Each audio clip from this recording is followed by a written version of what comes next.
Seja bem-vindo a mais uma aula da nossa série Interpretando Frases em Inglês. Como você sabe ou não sabe, não tem problema, nessa aula, em cada uma delas, eu separo uma frase em inglês bem intensa, bem rica em estruturas, para a gente poder desvendar junto aqui e estudar essa frase. A gente vai separar estrutura por estrutura, parte a parte, palavra por palavra do que está aparecendo aqui, para que você aumente a sua compreensão de frases em inglês, que te ajude não a entender só essa frase aqui, mas te ajude a entender as suas frases dentro dos seus estudos quando você estiver consumindo inglês também.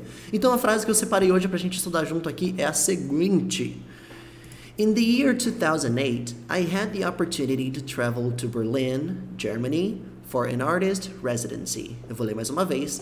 In the year 2008, I had the opportunity to travel to Berlin, Germany, for an artist residency. Que significa?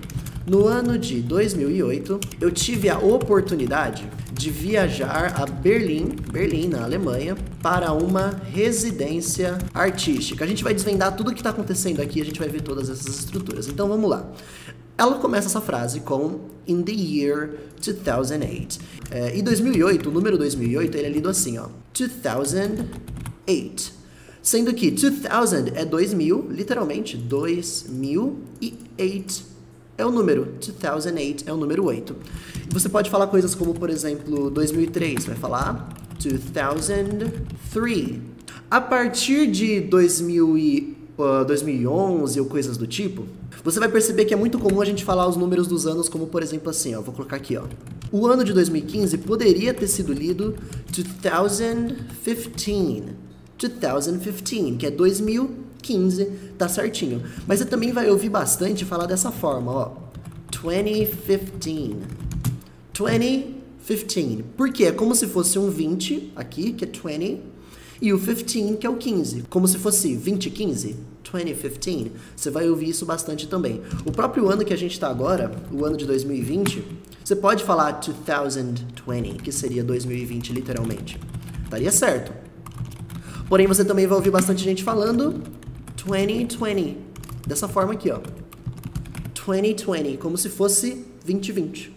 Tá bom? Então tá aí uma sacada para você começar a perceber como a gente vai falar os nomes dos anos em inglês. É muito comum para os anos antes de 2000, como 1930, 1945, 1980, sempre falar dessa forma, como se fosse o primeiro bloquinho e o segundo bloquinho. Por exemplo, 1970, a gente fala 19, que é 19, e 70, que é 70. Como se fosse 1970, 1970. Esse padrão acontece para anos, tá bom? Mas o ano de 2008 não aconteceu isso aqui, ela falou normal. 2008, 2008. E olha só, para você marcar anos em inglês, você sempre usa in. Sempre use in para apontar anos. Por exemplo, em 2005, em 2010, em 1980, não importa. Você sempre vai falar assim, como por exemplo, in 2010, por exemplo, em 2010, ou coisa do tipo, in 2010. Então é assim que você tem que aprender in, on e at, dentro de blocos. In, on e at, que são essas palavrinhas aqui, ó. In, on e at, elas têm centenas de milhares de usos e é impossível você resumir esses usos assim, ó. In é para isso, at é para aquilo, on é para isso. Não tem como fazer isso. Você tem que ver os usos de in, on e at ao longo do tempo, à medida que eles vão aparecendo. E aí você vai aceitando esses blocos. O que você precisa saber dessa aula é: use in para anos. Ponto. Não se preocupa com os outros usos de in, não se preocupa em por que é in e não at e não on, mas e o on, mas e o at, e os outros usos de on? Não faça isso com seus estudos. Fragmente sempre. Se você fragmentar, você vai perceber que fica muito mais fácil você aprender essas palavras, porque você está sempre focando em aprender dentro desses blocos. Agora você está aprendendo que in usa para anos e é isso que você precisa saber. Então, se ela falasse aqui, ó, in 2008, já estaria certo, em 2008. Mas complementou com in the year 2008, que é no ano 2008. No ano de 2008. Tá bom? Então tá aí uma forma diferente de você falar. Tanto aqui falar em 2010 assim como in 2010, como falar assim. In the year 2010, tá certinho também. No ano de 2010. Tá bom? The year é o ano. Então vamos lá. Alguma coisa aconteceu no ano de 2010. In the year 2008, I had the opportunity. I had the opportunity. Vamos copiar esse bloco aqui para baixo para falar um pouquinho sobre ele. I had the opportunity. Nessa frase, nessa parte, nesse bloco aqui significa eu tive a oportunidade, a gente tem aqui a palavra had, que significa eu tive, no passado. Tá no passado mesmo essa frase, tá bom? A gente tinha na origem, na palavra original, a palavra have, é o verbo ter. E importante, sempre que eu for citar aqui embaixo os nomes dos verbos, eu sempre vou marcar com to. A função desse to aqui é mostrar pra você que essa palavra é um verbo. É só aquela forma padrão de dicionário, tá bom? Daí que vem to do, to be, to go, só que esse to não aparece na frase, porque isso aqui é só a forma padrão de dicionário. Então vamos lá. To have é ter. O passado de have é had. Então eu tive lá no passado. E é outra sacada para você aqui. É assim que você vai aprender as formas dos verbos no passado, e todas as formas de transformação de palavras que você quiser aprender. Você vai aprendendo à medida que elas vão aparecendo. Agora você está aprendendo que o passado de have é had. Não se preocupa com todos os outros 500 mil verbos do inglês agora. Não. Não fica numa tabela querendo tudo de uma vez, não fica procurando essas regras de transformação. Só vai aprendendo um. À medida que eles vão aparecendo, você aprende um novo. Fragmenta assim que vai dar certo. Então, I had the opportunity, eu tive a oportunidade. The opportunity. Dá pra te ajudar aqui também com a pronúncia dessa palavra, ó. Opportunity. Opportunity. Esse T é bem sopradinho, opportu. E esse T do final, ele é leve, como se fosse o R da palavra cara. Sabe o som do carimbo? Ri, ri, ri. Assim? Opportunity. Opportunity. Se você estiver olhando alguém com pronúncia mais britânica, que puxa mais o T, vai ficar algo como opportunity. Aí eles vão enfatizar os dois T's fortes. O inglês americano fala opportunity, e é como eu falo também. Palavras como, por exemplo, community, outra palavra que é parecida, ó, comunidade. Community, com esse som de T bem leve no final. Então, em 2008, I had the opportunity, eu tive a oportunidade de fazer o quê?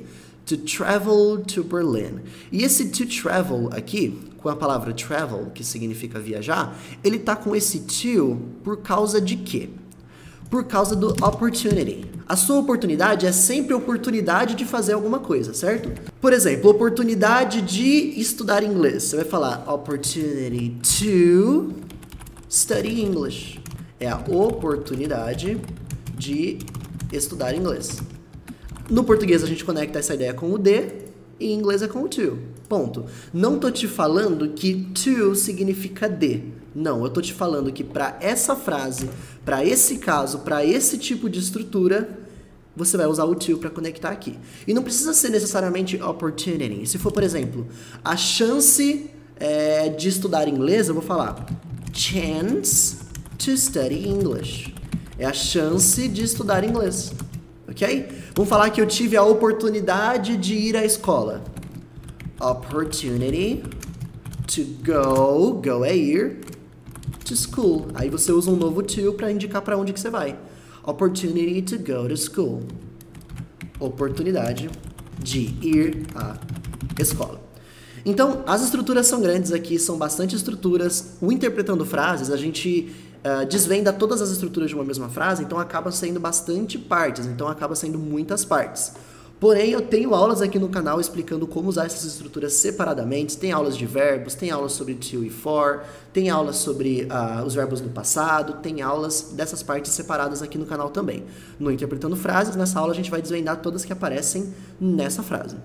Ok? Então, ó, opportunity to study, oportunidade de estudar.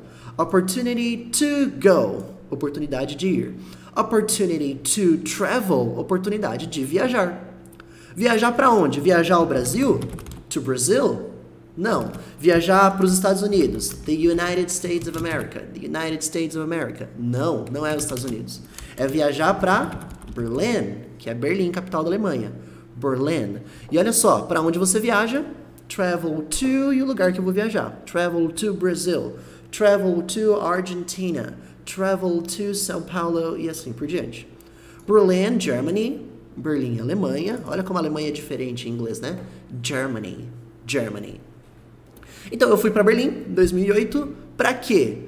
For. Aqui eu tô colocando qual foi o objetivo da minha viagem. Eu viajei lá com o objetivo de para an artist residency. An artist residency. E olha só, artist residency significa residência artística. Só que não é residência de casa, tá? Sabe quando você termina os estudos da faculdade? Aí depois você vai passar por um período de residência, que é quando você vai estudar para colocar em prática tudo que você aprendeu. A minha mãe é enfermeira e ela fez isso, eu lembro dessa época. Que ela terminou a faculdade de enfermagem e depois ela teve o período de nurse residency, que significa residência de enfermagem. Nurse é enfermeira mesmo, tá? Então é tipo residência de enfermagem, residência de enfermeira. É aquele período que você passa 1 ou 2 anos trabalhando na prática, executando tudo aquilo que você aprendeu na faculdade antes de você concluir de vez os estudos. Então, nesse caso, era uma residência para artistas. Essa pessoa que falou essa frase, eu tirei de uma palestra essa frase, e era uma artista falando sobre a trajetória dela, e ela falou desse período de 2008 em que ela foi fazer essa residência para artistas lá na Alemanha. É tipo um estágio mesmo, é tipo um estágio pós-faculdade que você usa para pôr em prática tudo aquilo que você aprendeu. Então, artist residency, a gente consegue pintar aqui, que é a residência artística. An artist residency é uma residência artística. Então a gente consegue fechar essa frase dessa forma. In the year 2008, no ano de 2008, I had the opportunity to travel to Berlin, Germany. Eu tive a oportunidade de viajar a Berlim, na Alemanha, for an artist residency, para uma residência artística. Aqui eu estou indicando para onde eu fui, to Berlin, e qual é o objetivo da minha viagem, for an artist residency. Quer ver uma coisa interessante? Olha só, se eu falo assim, ó, I will go, will é o futuro, então eu irei ao parque, por exemplo. Falei para onde eu fui com to. I will go to the park. Qual é o meu objetivo? Uma caminhada. For a walk. Eu irei ao parque para uma caminhada. Olha que interessante. Nesse tipo de frase, nesse padrão de frase aqui, tá? Não tô falando que sempre o to e for é sempre dessa forma. Tô falando que para esse tipo de estrutura de frase aqui, o to tá indicando para onde eu vou. I will go to the park. Vou ao parque.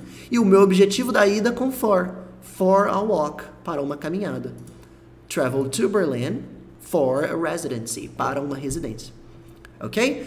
To e for é muito delicado de você pegar, porque a gente tende a querer, os alunos, os estudantes tendem a querer uma explicação genérica. Para que é to e for? Como que eu uso to e for? E to e for tem centenas de usos. Não dá para resumir. To é para isso, for é para isso. Não dá. Você tem que ir de frase a frase. E aí você vai pegando os padrões ao longo dos meses, porque como são muitos usos, você precisa de muitos meses de contato com o inglês para ficar bem calibrado nessa questão de to ou for. Eu só quero que você grave isso que eu tô te mostrando. Aqui eu tô te mostrando para onde eu tô viajando, para onde eu viajo é sempre com to.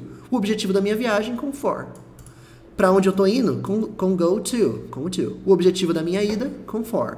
Percebe esse padrão e não se preocupa com todos os outros usos de to e for por enquanto, tá bom? Então, in the year 2008, I had the opportunity to travel to Berlin, Germany, for an artist residency. No ano de 2008, eu tive a oportunidade de viajar a Berlim, na Alemanha, para uma residência artística. Então, eu espero que você tenha gostado dessa aula de interpretando frases de hoje. A gente desvendou tudo o que estava acontecendo por aqui, mas você pode também ter aulas das estruturas separadas aqui no canal. Tem diversas aulas mais básicas, mais avançadas aqui no canal. Eu sempre estou calibrando, tendo todos esses níveis para poder ajudar o máximo de estudantes possíveis. Espero que você tenha gostado. Você pode me contar aqui embaixo o que você achou e se ficou alguma dúvida, manda nos comentários também que a gente vai tirando, a comunidade vai se ajudando. Então, bons estudos para você. Espero que você tenha gostado e tchau!